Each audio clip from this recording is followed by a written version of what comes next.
You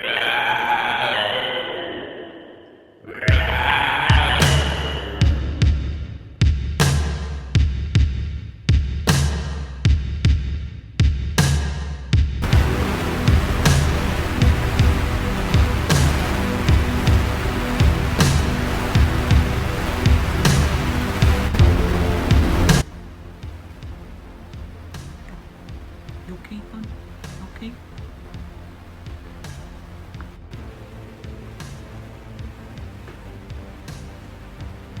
I'm gonna be a little bit quiet because Emily had to go to the dentist today. Yeah, she went to the dentist and she was there for about 4 hours, which means I was in the car for about 4 hours. And you may ask yourself, Jeremy, what can I do in a car for 4 hours in the dentist? Or Jeremy, why were you in the car instead of the waiting room? Well, I'll tell you, I don't like sitting in waiting rooms. And I certainly don't want to sit in a waiting room for 4 hours, I can tell you that much right now. So while Emily was in there getting her work done, her dental work done, I was out in my car, and I was, there goes Penny. I was able to watch a movie. Yeah, you ever watch a movie in your car before? I've never done it before, and I kind of like it. I watched one on a plane before, men at work, but this time I watched a movie in the car, and I'll get to that one next. But first, we're gonna start with VHS Halloween, now streaming on Shudder. And this is not a paid advertisement. I don't do any paid advertising. This is all from the heart. It's all from the heart right here. And Shudder, I guess, owns the rights to this VHS series, which I've never actually sat down and watched one before. I just know they're like an anthology type of thing, and a bunch of filmmakers get together and they decide to make little horror short films centered around various topics. They could be anything. This one had a theme, a Halloween theme, so everything kind of centered around Halloween, which is perfect for spooky season. So I figured, hey, let's check it out. So I did. I turned it on, and guess what? Not bad. Not bad. I mean, I saw some mixed reviews for it, but maybe there's some great entries in the VHS series that I haven't seen before that everybody else loved, and this one doesn't compare, but I haven't seen any of them before, so this is a pretty good entry point for old Jeremy here, and I gotta tell you, I liked it. I think the first story in the movie was about like babies, these teenager girls. They go into a haunted house, and there's a missing girl that went missing, and they go into this house, and they think it's all a big joke, but it turns out there's like babies in there, like human babies, like not just human babies, but like grown-up babies. I don't know, it's weird. A lot of these stories are centered around like kids, which I guess makes sense because Halloween is a kids thing, but it's kind of to a creepy degree, and it makes it a little creepy, I must say. All these stories are wrapped around like a promotional thing, like a promotional test where they got these experimental subjects, these people that are kind of taste testing this new drink product, and every time they take a sip out of it, they explode or something, or their tongues start coming out of their face, and they get tied up in their tongues and all this other nonsense. So every time there's a short film, it kind of cuts back to that. That's like the ongoing story, which doesn't make a lot of sense, but none of this needs to make any sense. It's just spooky things to have on your TV for spooky season. The Candy Factory one was funny. It's called Fun Size. I like the villain. This was probably the most comedic one out of all of them, I must say. There's like a comedic overtone to most of them, except for maybe the one where there's like a phone, like there's like a mysterious phone in a room that the guy answers it and he goes crazy. That was probably the most serious one. Everything else had an underlining of humor, which I like. I like horror and comedy go together, hand in hand. But the Candy Factory one, it's got like this chocolate guy. No, that's I don't know if I can say that. Do I want to say it like that? I don't know. It's got like this like the Hershey chocolate, a mascot at the Hersheyville, Pennsylvania factory, like the chocolate, oh God, I'm digging my hole here. Like the chocolate, like the chocolate guy. What else you gonna call him? He's a guy and he's made of chocolate. That's all it is. Anyway, he's a villain in this one. And Jeremy, are you there? Jeremy, can you hear us? I think we lost you, Jeremy. Jeremy? Take two. The kid print episode was the best one, no doubt, and it was another weird, bizarre, creepy, genuinely creepy. The kid print one, I like that one. I'm a little worried about the guy who wrote and directed it, because like, who comes up with this, and who, I don't know what kind of mind comes up with this. I'm a little concerned, but hey, judge the art, not the artist. Could be completely a normal dude, I don't know, but he kind of gives me some questions. But that was a good one. So basically, like missing persons. I don't know what they were doing at this place, to be honest with you. Is this a thing where kids go in and they take a video and they introduce themselves in front of a lineup, like a 5 foot, 6 foot, 7 foot usual suspect style lineup, and then they say, is that a thing? I don't know what the point of it was. I mean, I don't know, but the whole story was good. I guess I don't know.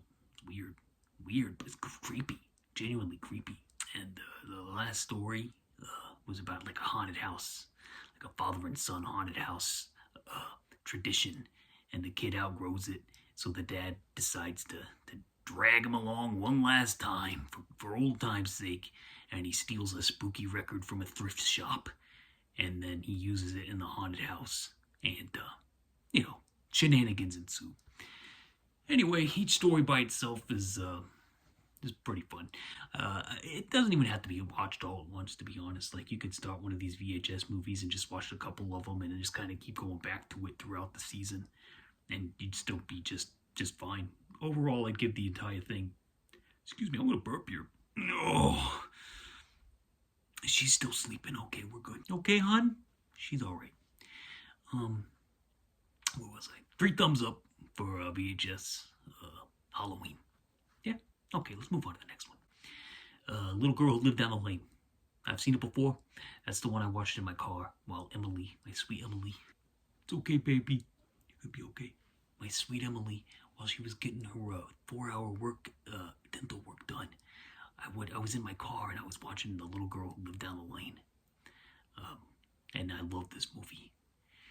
Maybe not technically full-on horror, but it's been on Shudder before, so, I think it was on the last drive-in with Joe Bob one time, too, so I think, it counts.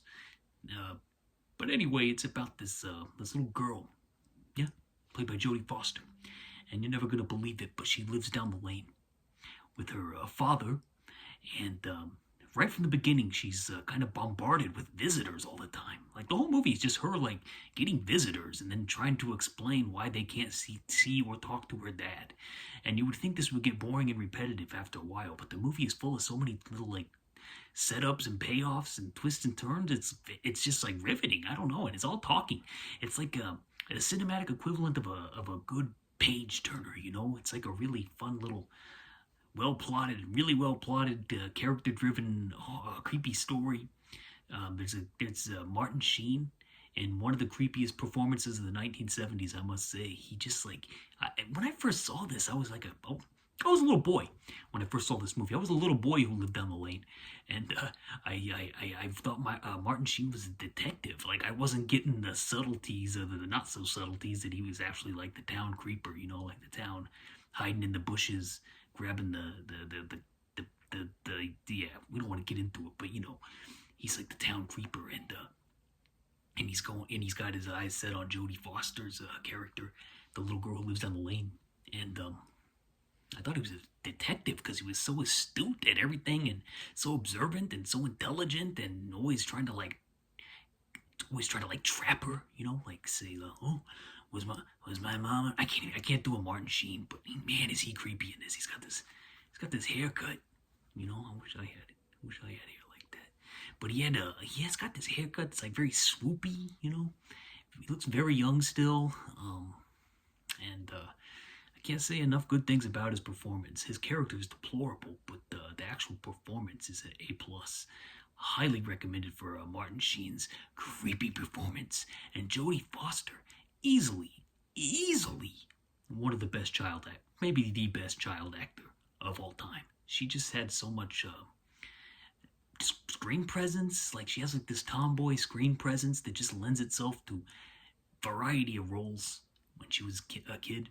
And she's a great actress as an adult, and she's a great actress as a kid, and this is just further proof. I think this was around the same time she did Taxi Driver, and it's a completely different character, but she's still got that same Jodie Foster, young Jodie Foster vibe. So good, so good. Captivating. You got to be captivating to drive this movie because it relies on the characters. And her and Martin Sheen together, riveting scenes. And then the woman who plays Martin Sheen's mother, the one that's leasing the house to Jodie Foster and her invalid father, or he's not an invalid, but he's a poet father who keeps himself trapped in a bedroom. But yeah, those scenes are good too. And the cop is very good as well. And of course, least last but not least, Bad Ronald. I think his name's Jacoby, Scott Jacoby maybe. He's a young actor. He is very charismatic and very, very good chemistry with Jodie Foster. I love these two characters together. I could watch these two be in a movie together for ages. This movie could have been like another half hour or an hour longer, and I probably would have been riveted to it because of the characters are so good. It's so well cast. But yeah, he's really good. He plays like a magician kid, and he's a few years older than Jodie Foster, and they hit it off right away. And yeah, the relationship and all that, whatever. I don't think they're actually boyfriend and girlfriend. They just have a kind of like a little playful kid thing going on, which is a little disturbing when you consider he's a few years older. But it was the 1970s, and apparently that sort of stuff wasn't as frowned upon as it is now. But you know how it is. Little girl lives down the lane. Four thumbs up. 4 thumbs up. Highly recommended. Highly recommended. I think it's on Prime right now. I think I said Shudder earlier, but I think it's on Prime. I watched it on Shudder a couple years ago, but right now you can find it on Prime, and I highly recommend it for spooky season because it goes through Halloween, then it goes to Thanksgiving, and then it goes to Christmas. It's like one of those type of movies that kind of spans some time, and it's just a great movie to watch this time of year, and I absolutely love it. Why don't I take it to 5? I guess because I don't know why I don't. I guess if I had to pick one thing wrong with it, there's one part where you kind of stretch your belief to the point where it's everything else seems so realistic, and there's this one part that's just yeah, I don't think they could have pulled that off. So maybe just that one part takes it down a notch. But other than that, 4 thumbs up and a heart on Letterboxd. Yep. Okay. Final movie, Deadly Friend. You ever see this one?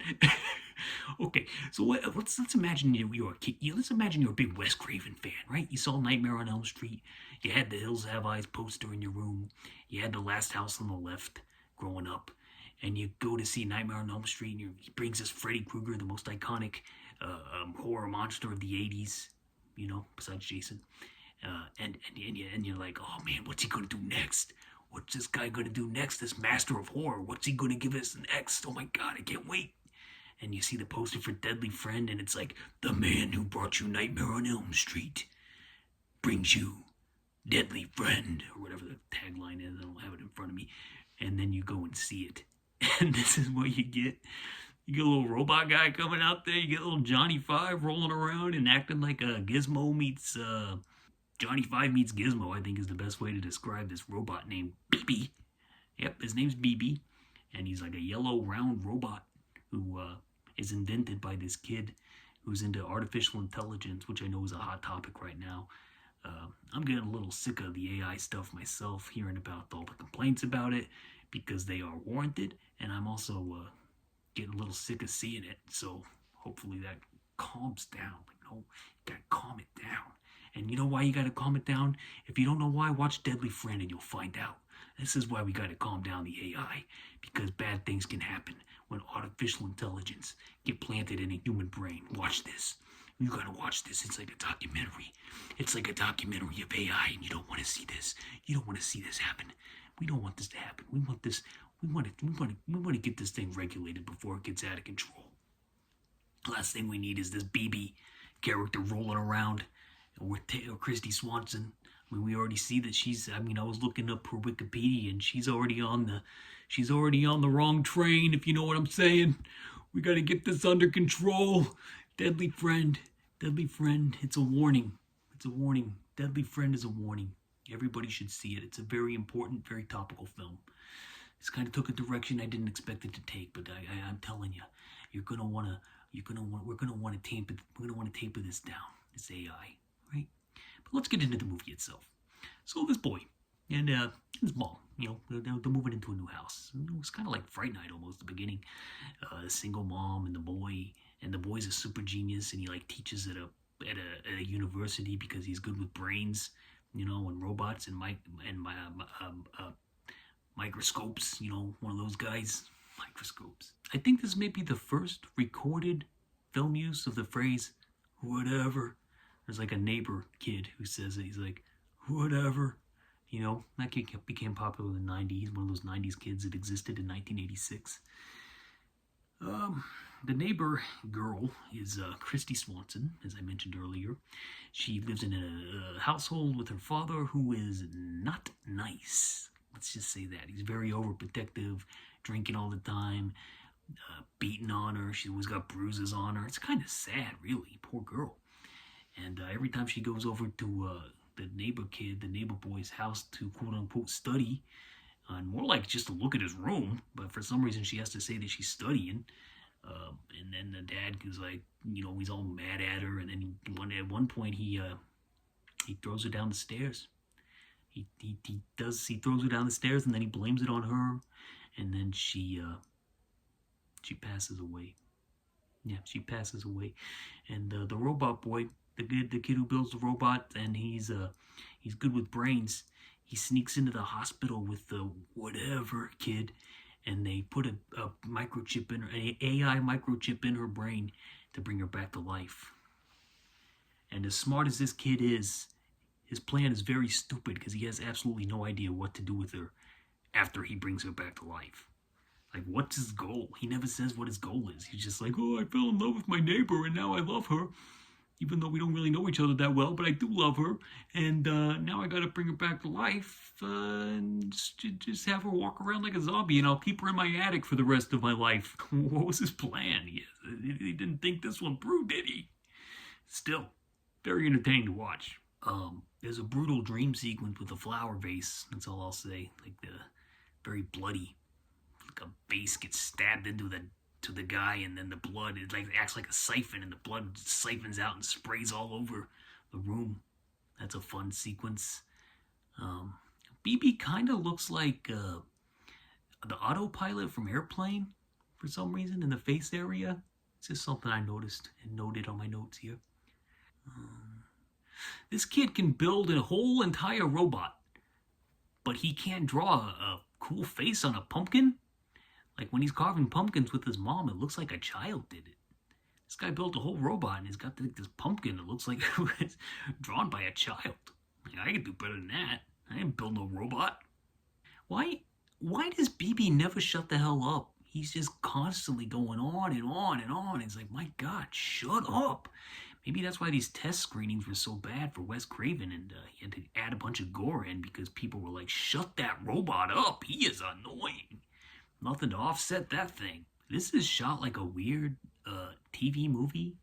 I don't know why it is this way, because we know Craven has got a great eye to make a horror and build tension through editing and different shots, but like every shot is a master shot.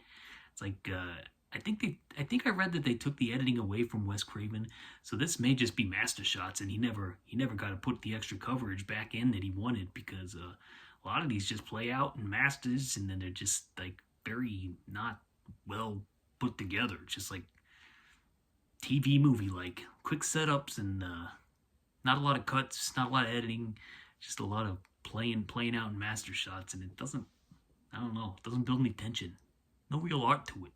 No real art for direction here, and that's a little disappointing for Wes Craven, because Nightmare on Elm Street's got some great stuff in it. It's something I noticed watching this movie and a lot of different movies and TV shows from the 80s. It's going to sound weird, right? But this is something I even remember from my childhood. But like for some reason in the 80s, like characters in movies like to cover another character's mouth with their hand. Like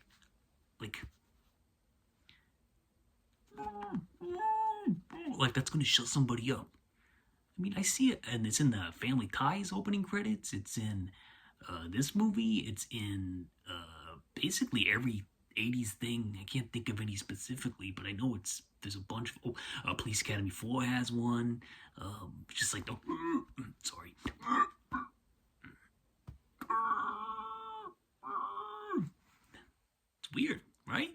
Am I the only one that's noticed this? Covering mouth with the hand in the 80s was big. Nobody ever mentions that in these 80s throwbacks. You want to make an authentic 80s movies, you have a character cover another character's mouth with his hand, like this. True story. Right, Emily? I'm sorry she's knocked out. She can't. She's okay. She'll be okay. She's just tired. She's resting.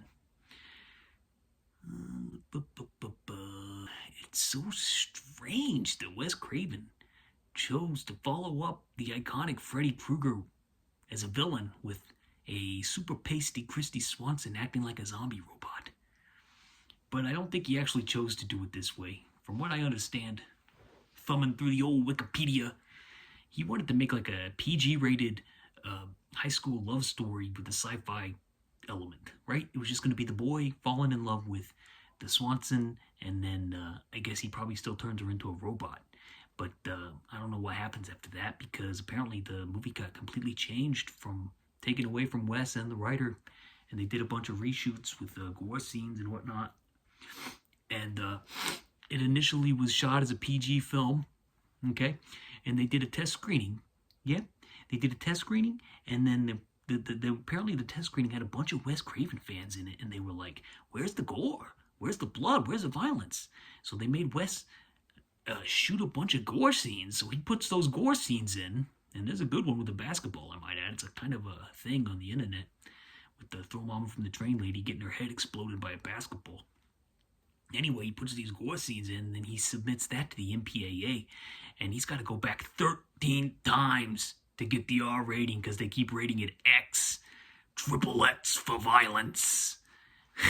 They keep rating it X, and it started as a PG, so this may be one of the rare films that was shot as a PG, went to the MPAA and got an X rating, and then finally, after 13 tries, and a precedent video where Wes showed him a bunch of decapitations in previous movies that got R's, and they were like, "Well, this is just how we're feeling right now. We're not feeling it. It's got to be an R. We don't care what came before it." The MPAA is so stupid. So stupid. Ugh, censorship, you know what I mean? Down with censorship. Up with artistic freedom. But yeah, so this may be the only movie in history that started as a PG, went to an X, and got an R. I think Texas Chainsaw Massacre had a similar MPAA trajectory, like they were actually shooting that as a PG, but it got an R, but I don't think it ever got the X. This got the actual X until Wes cut it down to an R, finally. But yeah, that basketball head explosion is insane. It's insane. It's kind of out of place too, but man, oh man. You imagine the power you would have to toss a basketball and have it explode somebody's head, like obliterate it? That robot is powerful. This looks like the same backlot as The Burbs and Fright Night, but it's probably not the same one, but it's just got that same sterile backlot feel, which I find charming now. So I'm not going to dock it any points or anything. It's a fun little suburban neighborhood backlot.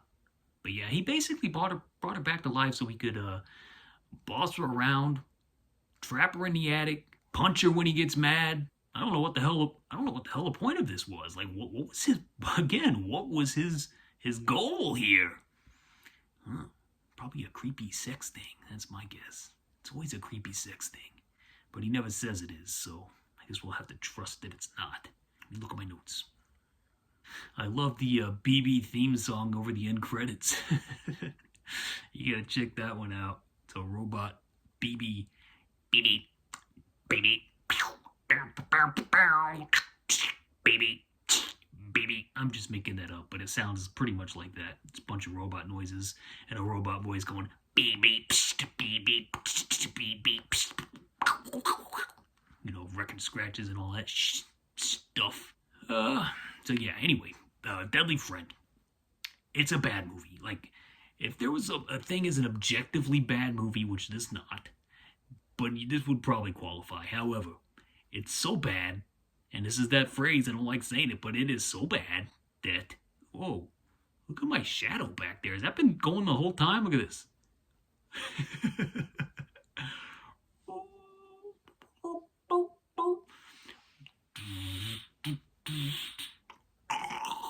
Let's see if I can eat Emily with my shadow.